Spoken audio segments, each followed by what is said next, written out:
요즘에 외국인들 사이에서 한글을 배우고 싶다라는 사람 정말 많아진다고 합니다. 근데 또 그 한글이 보기에도 예쁘죠. 근데 더 예쁘게 만드는 게 바로 그 폰트입니다. 글씨체. 이 한글 폰트 시장도 굉장히 커지고 있다고 하는데요. 실제로 그 폰트 판매량이 예년보다 30% 넘게 늘었다고 합니다. 특히 그 K-팝 데몬 헌터스 그 애니메이션에도 한글이 또 많이 나오다 보니까. 그러면 그 글씨체는 누가 어떻게 만드는 걸까요? 과연 그게 또 돈이 될까요? 한경 비즈니스 강홍민 기자에게 직업의 세계 시간에 같이 한번 들어보시죠. 안녕하세요. 안녕하세요. 이 폰트 디자이너예요? 직업이? 그렇죠. 폰트 디자이너? 이분은 어떤 글씨체를 만드셨을까요? 이분이 만든 폰트체가 굉장히 많은데 네. 대표적으로 이제 배달의 민족 을지로체 들어보셨죠? 요거 이제 유튜브 썸네일에 아마 그 글씨체 많이 보일 거예요. 그렇죠. 많이들 씁니다. 한창 이제 많이 좀 썼던 인기가 있었던 폰트였고요. 이분이 만들었고 그리고 이제 산돌 클레어 산스 그리고 지마켓 대표 폰트를 이분이 이제 만들었는데 젊은 층 사이에서 굉장히 유명하잖아요. 근데 이분이 이제 얘기를 들어보니까 인턴으로 입사를 했다가 네. 디자인 팀장까지 거쳐서 지금은 폰트를 연구하는 곳에서 연구소에서 연구 분석을 맡고 있었고요. 보통 이제 폰트 디자이너를 원초적으로 좀 표현을 하면 글자를 그리는 사람이라고 이제 표현을 하게 되는데 이 하나의 폰트가 적게는 이제 2,500자 그리고 많게는 12,000자까지 넘는 글자가 들어있는데 이 폰트를 하나하나 이게 그 아직까지는 인공지능이 그 접근이 안 돼서 디자이너가 하나하나 만들어야 되는 작업을 거치는 역할입니다. 기억 니은 가나다라 그렇죠. 이걸 하나하나 자음, 다. 이야 대단합니다. 또 궁금한 게 글씨체가 이제 정말 많더라고요. 그리고 또 그 지마켓 산스체도 그렇고 배민 그 을지로체도 그렇고 네. 사실 기업들도 자기네를 홍보하기 위해서 자기네 글씨체 사람들이 익숙해지라고 이런 거 막 무료로 뿌리는 거잖아요. 그렇죠. 셀 수 없이 많아지던데 몇 개나 될까요? 우리나라에 있는 폰트체가? 폰트를 구입할 수 있는 국내 폰트 플랫폼이 있는데 예. 여기에서 유통되고 있는 폰트 수가 약 한 2만여 종이라고 하고요. 와. 해외에서 개발돼서 국내 유통이 아직 안 된 폰트를 합하면 뭐 더 많겠죠. 그리고 제가 이제 이번에 간 회사에서 직접 제작한 폰트가 한 942종 정도 된다고 합니다. 폰트 전문 개발사예요. 그렇죠. 이제 폰트를 개발하는 이제 디자이너인데 거기에 이제 소속돼 있는 회사가 있고 이게 말씀하신 대로 뭐 배민 을지로체나 지마켓 산스체 같은 이제 회사에서 의뢰를 하는 폰트는 리테일 폰트, 커스텀 폰트라고 부르고요. 그리고 자체 폰트를 제작하는 회사에서 만드는 게 리테일 폰트라고 부릅니다. 그러니까 자체 회사에서 자기네 것도 만들고 고객의 의뢰에 따라서 만들어 주기도 하고. 그렇죠. 그럼 예를 들어서 성공예감 글씨체 하나 만들어 주세요. 의뢰할 수 있는 거고. 당연히 비용이 좀 붙겠죠. 얼마나 비용이 좀 될까요? 들어가죠. 얼마나 될까요? 보통 이제 뭐 기업에서 의뢰하는 걸 들어보니까 네. 최소 억대. 네. 최소 억대 하나의 폰트를 만드는데 억대 비용이 좀 들어가고 거기에다가 이제 요청 사항이 좀 많아지면 당연히 금액이 좀 올라가는데 요즘에는 말씀하신 대로 이제 기업 또는 브랜드에서 폰트 하나하나가 이 브랜딩이 되고 마케팅이 된다라고 인식을 하고 있기 때문에 야. 그래서 이제 자신만의 그 브랜드만의 색깔 있는 폰트를 제작해달라는 요청들이 굉장히 많다고 합니다. 저희도 지금 뭐 KBS 콩이나 유튜브로 보실 수 있게 성공예감 이대호입니다를 다양한 폰트로 글씨체를 써서 이제 보여드리고 있는데 이게 또 감성적으로도 와닿기도 합니다. 근데 최소 억대예요. 억대입니다. 이거 성공예감 이대호입니다가 라디오인 게 다행이네요. 비싸다. 이 얘기를 좀 잘하면 좀 싸게 이렇게 될 수도 있을 것 같아요. 그러면 그 글씨체 개발은 어떤 식으로 시작이 되는 거예요? 보통 이제 아까 말씀드린 대로 이제 커스텀 폰트를 만들게 되면 기업에서 의뢰를 하는데 가장 먼저는 그 폰트를 어떤 목적에 쓸지를 파악하는 게 우선이라고 하고요. 예를 들어서 기업 로고나 CI라고 하죠.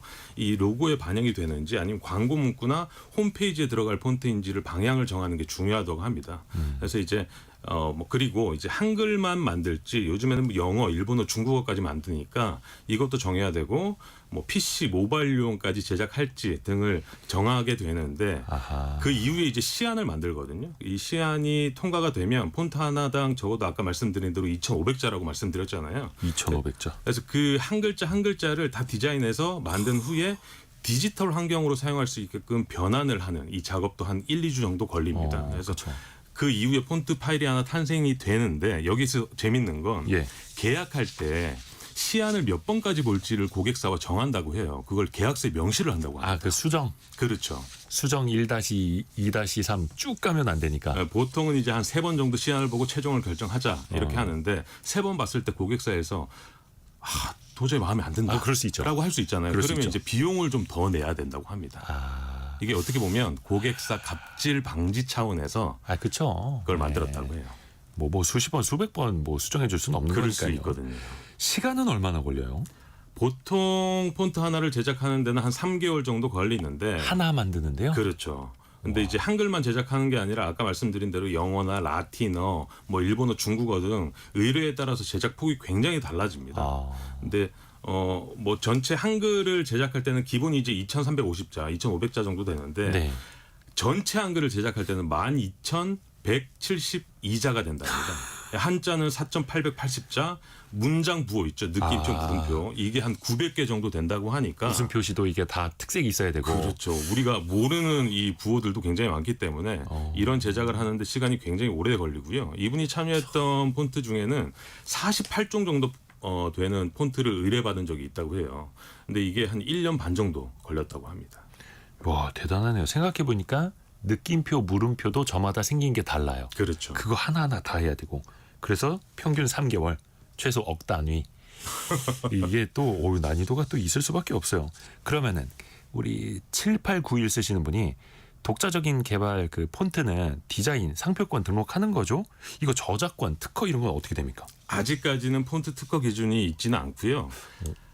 그래서 이제 과거에 폰트 예. 디자인 표절이나 뭐 도용 소송 그쵸. 사례가 꽤 많았는데 그때마다 이제 특허청에서 디자인으로 인정되지 않는다라는 결정이 나왔다고 합니다. 그래서 뭐 이분뿐만 아니라 업계에 있는 폰트 업계에 있는 분들은 디자인 특허 분야의 폰트를 포함시키는 게 업계 과제라고 합니다. 근데 또 그 저작권은 있더라고요. 그래서 이거 남의 폰트 그냥 상업적으로 쓰면은 뭔가 저작권 침해가 들어오고 네. 그런 것도 조심하셔야겠죠. 안계영님이 그 디자이너라고 하시네요. 성공예감 타이틀 디자인 공짜로 해드리고 봐요 이렇게 보내주셨는데 그리고 저희가 공짜로 받을 수는 없어요. 죄송해요. 마음만 받겠습니다. 감사합니다. 제가 마음에 새겨 놓을게요. 그러면 또 이게 폰트도 유행이 있더라고요. 그렇죠. 시대별로 이게 또 사람들이 선호하는 게 달라지죠. 이분이 이제 연구소에서 이 트렌드 분석도 좀 하는데 얘기를 들어보니까 이 미디어의 영향이 굉장히 컸습니다. 예를 들어서 이제 신문이나 잡지, 종이 매체가 유행하고 성행하던 뭐 90년대, 2000년대 초반까지는 그에 맞는 이제 그 폰트가 유행을 좀 했었고 그 이후에 TV가 나오면서 또 한 번의 폰트가 좀 달라졌고요. 그리고 최근에는 이제 스마트폰, 태블릿 PC가 많이 쓰이기 때문에 이 디바이스에서 보여지는 폰트가 굉장히 다르다고 합니다. 그래서 어떤 디바이스를 통해 글자를 보느냐에 따라서 이 기업 입장에서는 어떻게 마케팅을 해야 될지 이 폰트까지 바꾼다고 합니다. 야, 그리고 또 이거를 실제로 돈을 내고 다양한 폰트를 사시는 분들이 꽤 있어요. 우리 윤일영 PD님도 돈 주고 그 폰트 많이 사시더라고요. 많이 하시군요. 어저께 자랑하더라고요. 이런 분들이 굉장히 많다고 합니다. 스마트폰에 그래서 본인이 글씨체를 이제 바꿔가면서 디자인도 이제 그날의 느낌 따라서 달리 또 쓰시고. 근데 이거 폰트도 디자이너 아닙니까? 디자이너. 그렇죠. 뭔가 좀 전공을 해야 됩니까? 그림 같은 거 잘 그려야 되고. 저는 당연히 이제 그 인터뷰를 할 때 폰트 학과가 있을 줄 알았는데 네. 전문적으로 가르치는 학과는 없었고요. 보통 이제 디자인 학과에서 가르치는데 그것도 이제 한두 과목 정도밖에 없어서 관심 있는 분들은 전문 학원에서 많이 배운다고 합니다. 이거 가르쳐주는 학원도 있고요. 네. 근데 아까 잠깐 이게 AI 기술이 막 요즘에 영상도 만들고 막 음악도 만들어주지 않아요? 그렇죠. AI가 글씨체도 이제 만들어주지 않을까요? 그러니까 글씨체를 한두 개 정도 넣으면 네. 그걸 이제 AI가 학습을 해서 렌더링을 충분히 할 수 있을 것 같은데 아직까지는 그 분야까지 기술이 발전하지는 못했다고 합니다. 아직은 아니에요. 그렇죠. 이야, 언젠가는 되겠죠. 그렇죠. 이선아님이 외래어보다는 이제 글꼴이라고 표현하는 게 더 좋겠다고 또 의견도 주셨고요. 그렇죠. 근데 이제 외래어라면 폰트 디자이너, 우리말로 하면은 글꼴 만드는 사람들. 만듦이. 그리고 또 이제 새로운 직업에 대해서 또 우리가 이야기를 들어봤습니다. 한경 비즈니스 강홍민 기자였습니다. 고맙습니다. 감사합니다.